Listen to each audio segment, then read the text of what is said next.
আসসালামু আলাইকুম। আজকে রান্না করব লাল শাক, সেটাই আপনাদের সাথে শেয়ার করব। চলো দেখে আসি আমি কিভাবে লাল শাক রান্না করি।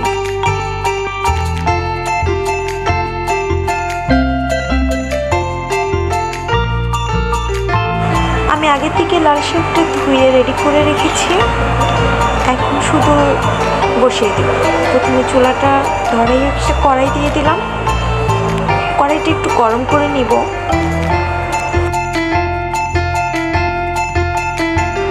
কড়াই গরম হয়ে গেলে আমি ওখানে তেল দিয়ে দিলাম। আমি অপেক্ষা করব তেলটা গরম না হওয়া পর্যন্ত।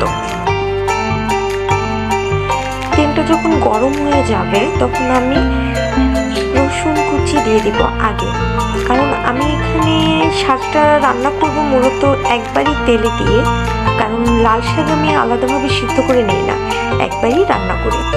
আমি অপেক্ষা করব রসুনটা যেন বাদামি বাদামি কালার হয়ে যায়। বাদামি কালার যখন হয়ে যাবে তখন আমি এখানে কাঁচামরিচ এবং পেঁয়াজ কুচি দিয়ে দিব। পেঁয়াজ কুচি এবং কাঁচামরিচ যখন দিব, দেওয়ার পরে আমি এটি বাদামি হওয়া পর্যন্ত ভাজব। আজকে লাল শাকটা রান্না করব একদম কচি শাক, জমি থেকে তুলে আনা।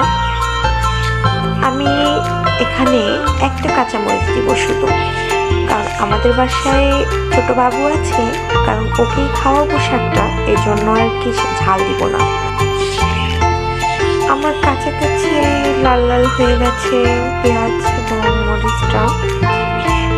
আমি এখন শাকটা ডিরেক্টলি দিয়ে দিব।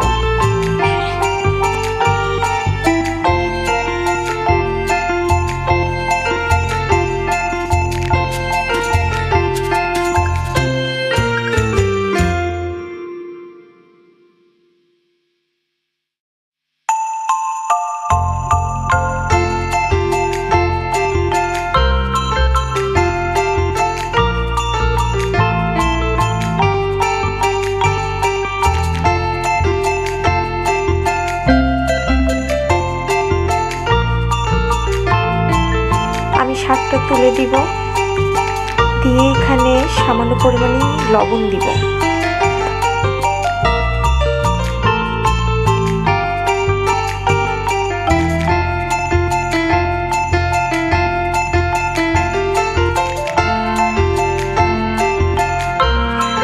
শাকটা একটু নেড়ে চেড়ে দিব। দেওয়ার পরে এখানে আলাদাভাবে সামান্য পরিমাণে পানি দিব।